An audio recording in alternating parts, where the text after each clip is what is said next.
Welcome back to the Deep Dive.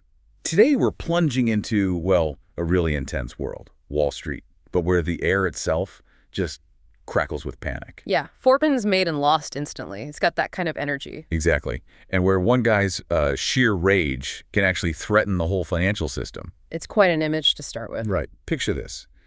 It's Friday the 13th. Yeah. You know, the ultimate superstitious day, and the New York Stock Exchange is just total chaos, a maelstrom.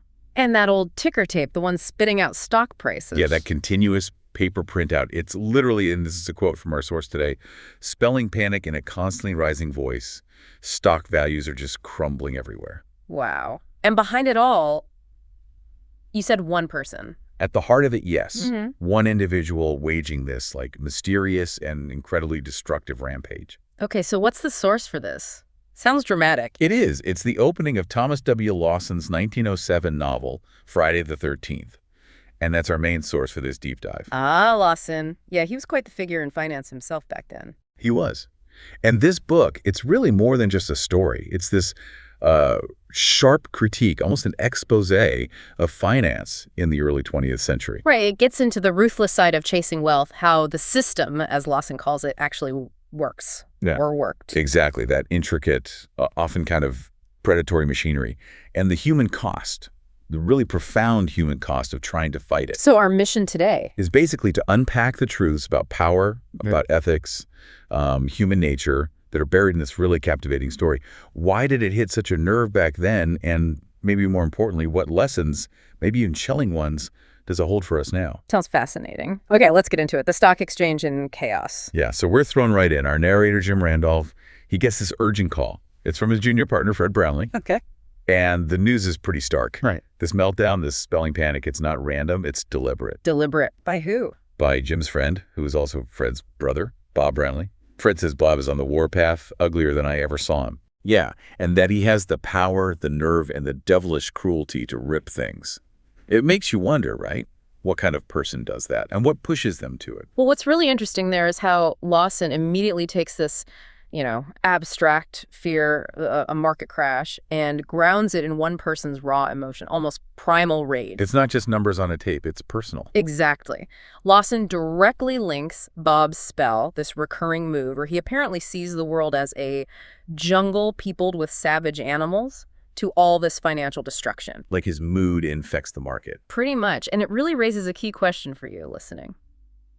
How much can the emotional state of just a few powerful players, maybe even just one, truly rock the whole financial world, even today? That's a slightly scary thought. Yeah. Okay, so amidst all this fury, this financial storm, someone else walks in. Ah, yes. Beulah Sands. Right, described as having exquisite beauty and a sweetest voice from a well-respected Virginia family, the Sands.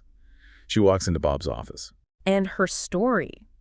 It really shifts things, doesn't it? It's not just another character. It's a kind of moral challenge. Yeah, definitely. To Bob's world, maybe to all of Wall Street, tell us about her father. Right. Her father was Judge Lee Sands, former U.S. senator, governor, known for his all-round integrity. He managed a lot of trust funds for people. A pillar of the community, sounds Absolutely. But he's been completely ruined, wiped out financially. Yeah. It was, as Lawson puts it, a coup of Reinhardt and his crowd. Some kind of maneuver involving investments in the Seaboard Airline Railroad. Reinhardt, another big player. A powerful, ruthless one, seems like. And the result? The judge lost his own fortune, plus, and this is key, $1 million to $1.5 million of his trust funds. Money that wasn't his. Oh, that's devastating. Not just for him, but for everyone who trusted him. Exactly. And Beulah's situation really shows the reach of the system, as Lawson sees it. This sort of hidden network of financiers, politicians, market tricks. That can just crush people, even respected ones. Right. It shows how vulnerable even established, honorable families were to this kind of manipulation. Reinhardt and his crowd could just take them down. So Beulah comes to Bob's office. What does she want? Well, she's young, only 21, but she worked as her father's secretary, so she has, the book says, a wonderful store of up-to-date business notions. She's sharp. Okay. She wants a job at Randolph and Randolph, Jim and Bob's firm, and she has $30,000 left, half of her original capital. And she wants to use that money. To, and this is her phrase, hurl the last of the Sands' fortune at the market to try and win back what they lost. Wow, that's bold. Risky. Very. But here's the crucial part. She absolutely refuses any special treatment. No charity tips or unusual favors. She wants to earn it fair and square. Explicitly. She says she won't play with marked cards, even given her situation. It highlights this core moral struggle Lawson keeps coming back to. Integrity against the methods of Wall Street. Precisely.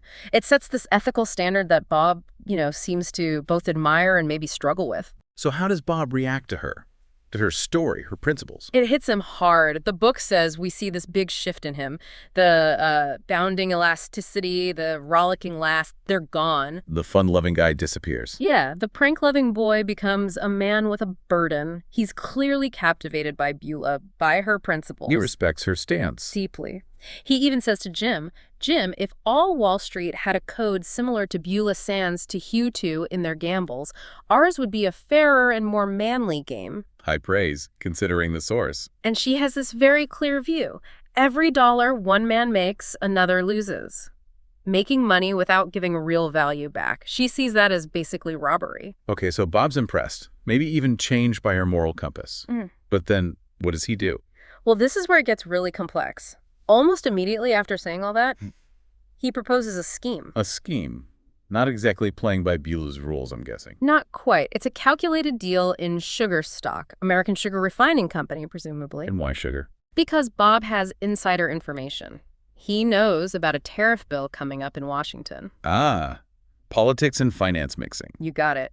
He knows that Standard Oil, a huge power back then, and the sugar people control the Senate and the House. So he knows which way the vote will go. So he can predict the stock movement. That's the plan. Buy low, around 110, wait for the tariff news to hit, and ride the price up to maybe 175. And who benefits? Beulah, himself, Jim, even other stockholders who just happen to be holding sugar. Wait a minute. Bob, who was just admiring Beulah's code, is now using insider info. That feels contradictory. It absolutely does. And this raises that critical question about, ideals versus what it actually takes to fight the system. How does he justify it? He rationalizes it. He argues the profits would otherwise go to those greedy hypocrites at Washington. The politicians pretending to serve the people, but really just looking out for themselves and their broker buddies. So it's like they're corrupt, so it's okay for me to bend the rules to take money from them, especially for a good cause like helping Beulah. That seems to be the thinking. It's a compelling justification in a way, fighting fire with fire, taking back what was unjustly lost. But it means getting his hands dirty. Using the same tactics. Exactly. It shows the kind of moral compromises people felt forced into in that world. Even someone trying to do good or seeking justice ends up tangled in the system's methods. That line between, say, righteous action and just manipulation gets really blurry. Incredibly thin. It's something to think about, how often that might still happen today. Okay, so they go ahead with the sugar plan. They do. And initially, huge success. The stock skyrockets, just as Bob predicted. It'll work. Perfectly. Bob is beside himself with joy. He even confesses to Jim how much he loves Beulah, starts dreaming about quitting Wall Street. Getting out of the game. Yeah, he says goodbye to this hell of dollar hunting and home, a Virginia home for Beulah and me. It looks like they've won. A clean break, maybe. Sounds too good to be true in this story. And it is. Because the very next day, yeah. Guess what day it is? Oh no, not another Friday the 13th. You guessed it. And the tables turn, violently. The system strikes back. Oh. They send him the big guns. Barry Conant, who's described as Chemimeyer's and Standard Oil's head broker. His orders are simple: break the price at any cost. So it's not just market forces, it's a direct, targeted attack. Vengeful. Absolutely. This is payback. What happens on the exchange floor? Pure chaos. A bear crash, prices plummeting everywhere. The scene, Lawson writes, beggared description, making the morning's panic look tame. And Bob? He fights back like a monarch of the forest at bay, but he's just overwhelmed. Jim tries to help, buys 50,000 shares to support the price, but it's not enough. You can't stop the slide. No. Bob is forced to slaughter the price himself, dumping 150,000 shares just to cut his losses. Huge losses for everyone involved: Beulah, her father, through her, Bob himself. The dream collapses. Completely. And then comes the cruelest blow. Worse than losing the money. Far worse. It arrives as a newspaper headline. Judge Lee Sands, Beulah's father, driven temporarily insane by the ruin. He murdered his invalid wife and other daughter, and then killed himself. No. That's horrifying. It's brutal. And Beulah reads this news, the shock. It breaks her mind. She suffers a complete mental breakdown, becomes like a woman child, only recognizing Bob. She loses her sanity. Completely. And seeing this, Bob just collapses as dead. The devastation is total. Lawson doesn't pull any punches, does he? Not at all. What's striking is how immediate and brutal the consequences are. It's not just financial ruin, it's complete personal destruction. Life-shattering. These aren't just abstract market movements, they destroy lives. Exactly. And Beulah's breakdown, triggered directly by this financial attack, becomes the ultimate human cost. It really shows the fragility of, well, everything under that kind of pressure. So after this, this double tragedy, what happens to Bob? His life changes forever, irrevocably. He actually marries Beulah. He marries her, even in her condition. Yes, he dedicates himself to caring for her, but inside, his soul is just consumed by this relentless need for revenge against the system that destroyed them both. Love and vengeance all mixed together. A dark mix. He builds this incredible mansion on Fifth Avenue, and inside, he meticulously recreates Beulah's old office from Randolph and Randolph, Why? hoping it might spark her memory, hoping she'll recover. Jim sees him playing school with her there. It's described as a sad sight, shows his devotion, but also his torment. Wow. So he steps back from Wall Street for a while. He does, withdraws completely for a time, but then he reemerges, quietly, mysteriously. Oh. As this incredibly successful operator, people call him the luckiest operator on the street. He starts amassing a huge fortune, eventually reaching, believe it or not, $1 billion. $1 billion. Back then, that's astronomical. Almost unbelievable wealth. But he's not the old Bob anymore. Jim describes him as becoming more and more the madman, driven by this wild, awful beauty of the caged lion. Consumed by the quest for revenge. Entirely. And it's during this period he figures out his trick, his weapon against the system. Ah, the secret weapon. He shares it with Jim. He does. He reveals he found this critical flaw, this loophole, right in the rules of the stock exchange. Okay, what was it? How does one person, even a billionaire madman, find a chink in the armor of the system? It hinges on two things. First, the rule that let any member sell as many shares of stock at one session as he cares to. Sell unlimited shares. In theory, for that day's trading, yes. Combined with the second part, sellers didn't actually have to prove they had the shares or could get them until the next day. Oh, the settlement delay. Exactly. This delay opened the door for massive short selling. Selling stock you don't own, betting the price will drop. Right. But Bob realized you could do it on an unlimited scale within a single trading session because of that rule. You could just keep selling and selling and selling, driving the price down relentlessly. Smash the price. Smash is his word. Force the price so low that the very people you were targeting the system would have to sell their own holdings at a huge loss or buy back from you at the low price you created, allowing you to cover your shorts and make millions or billions. So he weaponized short selling using a loophole in the settlement rules. Precisely. He found this structural vulnerability, this weakness in the foundation, and turned their own game against them.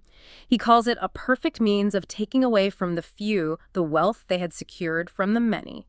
Using the rules that let others plunder to plunder them back. That's audacious. Ingenious or mad, as I said. It really highlights these, inherent vulnerabilities in financial systems, especially ones based on delayed settlement or assuming everyone can actually deliver what they sell. We still worry about settlement risk today, don't we? Absolutely. And Bob's trick, it's like this built-in fraud and trickery, as Lawson puts it. Maybe not strictly illegal according to the rules back then. He even says that, right? I committed no legal crime. Exactly. Not even infringed any rule of the exchange. But it allowed for massive manipulation. It's a real aha moment for you, the listener, thinking about how huge fortunes can sometimes be made just by exploiting the mechanics of the market, not by actually creating value. Echoes of flash crashes, high-frequency trading loopholes, maybe. You could definitely draw parallels to how structural elements can be exploited. Okay, so Bob has the means, the motive revenge, and the money. What does he do? 5 years after that first tragedy, he sets his plan in motion, his ultimate revenge. He triggers another panic. A bigger one, even more devastating. This time, he specifically targets Reinhardt, the man behind the Seaboard airline coup that ruined Judge Sands. Reinhardt now runs this huge entity called the Anti-People's Trust. Sounds ominous. Doesn't it? Bob unleashes his trick, causes this massive slaughter in the market, and then something unprecedented happens. What's that? He gets permission to address the New York Stock Exchange. The whole floor stunned watching this chaos unfold. He speaks to them directly. Directly, he stands up and says, "You have just witnessed a record-breaking slaughter. I have asked permission to talk to you for the purpose of showing you how any member of a great stock exchange may at any time do what I have done today." He's going to tell them his secret, reveal the trick. Not just reveal it, but use it to deliver this absolutely blistering critique of the entire system. This is Lawson's big moment, isn't it? The core message of the book. It really is. Bob basically lays out how the system works, how it takes from the results of their labors by manufacturing chips, stocks, selling them to the public, and then manipulating the market to win away from the world what it has bought. He calls Wall Street a gambling hell. Strong words. Very. He says honest men are just fleeced by master tricksters, and he asserts his power, backed by his $1 billion, is now 1,000,000 times greater than the system itself because they control the very foundation, the nation's money. So he's basically saying, you created this monster, this system, and now I control it, and I'm more powerful than you. That's the gist.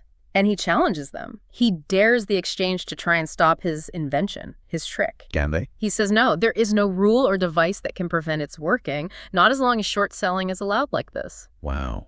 And then he tells them to use it. Yeah, he urges the members who are desperate, facing ruin, to use his trick themselves, to prevent your ruin, retrieve your fortune, even secure revenge upon me, the one who has robbed you. Revenge on him. Why would he say that? Maybe to show the inherent chaos of it, or perhaps because he believes the whole structure is doomed anyway. He basically predicts the entire stock gambling structure will inevitably collapse. It's this moment of, like, total moral reckoning delivered right to the heart of finance. And he justifies his own destructive actions as necessary. A destroyer needed to tear down a corrupt system, taking from the guilty what they took from the innocent. It's a really powerful, if deeply unsettling justification for systemic destruction. Okay, so he delivers this bombshell speech. The market's in ruins. Reinhardt's targeted. What happens right then? Just as he finishes, this incredible moment of hope arrives. His brother Fred bursts in. News. Miraculous news, he shouts. Beulah has awakened to her past. Her mind is clear. She's recovered after all this time. It seems so. Imagine the emotion. Years of waiting, of this single-minded focus on revenge, and now maybe the person he did it all for is back. What does Bob do? He lets out this mad bellow and a bound and just races to her side. But there's always a but in this story, isn't there? There is. Jim follows Bob, and he discovers this. Just cruel twist of fate, the ultimate irony. What is it? Beulah is awake, in a sense, but she's dead. Dead. How? She's clutching an afternoon newspaper. And the headline, it screams about a terrible tragedy in Virginia. Not again. It reports that Thomas Reinhardt, the richest man in the state. The target of Bob's attack. Yes. Reinhardt, while temporarily insane from the loss of his wife and daughter, out of his enormous fortune, he cut his throat, committed suicide. So Beulah read about Reinhardt's suicide. And the shock killed her. Her mind, just having returned, couldn't take it. Her death is a direct consequence of Bob's final act of revenge. Oh, that's utterly tragic. He wins but loses everything that mattered. Exactly. Bob sees her body, sees the newspaper, understands what happened, and he just collapses again as dead. The book says his heart was skewered. Jim just stands there, reflecting on the law of compensation as their vigil begins. What a devastating ending. That final irony is just crushing. He achieved the revenge he dedicated years to, but the cost was his own humanity and ultimately Beulah's life, the very reason he started. The law of compensation works, but in the most brutal way imaginable. Yeah, the novel really suggests there's no clean win when you fight something like the system with its own dark methods. That cycle of destruction, once you start it, it's almost impossible to get out of without paying a terrible price. Beulah's mind comes back only to be lost forever. It just underscores the fragility, the human cost. So wrapping up this deep dive into Friday the 13th, Yeah. it's really unveiled this incredibly vivid, almost cautionary tale from a century ago in finance. Absolutely. We've seen integrity clash with ruthlessness, love twist into vengeance, justice pursued at unimaginable cost. Lawson really paints this picture of the dance between ambition, ethics, and the sheer power of these financial systems. And the core argument seems to be that the system, that whole web of power, money, influence, can just be stronger than any individual, even someone with Bob's wealth and willpower. Yeah, its mechanisms, even when you expose them, like Bob did, they're incredibly hard to beat without that catastrophic personal cost. His story is just such a stark reminder. Even when you think you've beaten the system at its own game, the price might be everything you value. Which brings us to our final thought for you, our listeners. In our world today, hyper-connected global markets, information flying instantly, what lessons can we actually take from Lawson's critique? Yeah, are we still vulnerable to the same kinds of frenzied finance, maybe in different forms? And maybe the toughest question, what, if anything, can truly challenge those kinds of entrenched powers without leading to the same kind of devastating human cost we saw in this story? Something to definitely think about long after the ticker tape stops.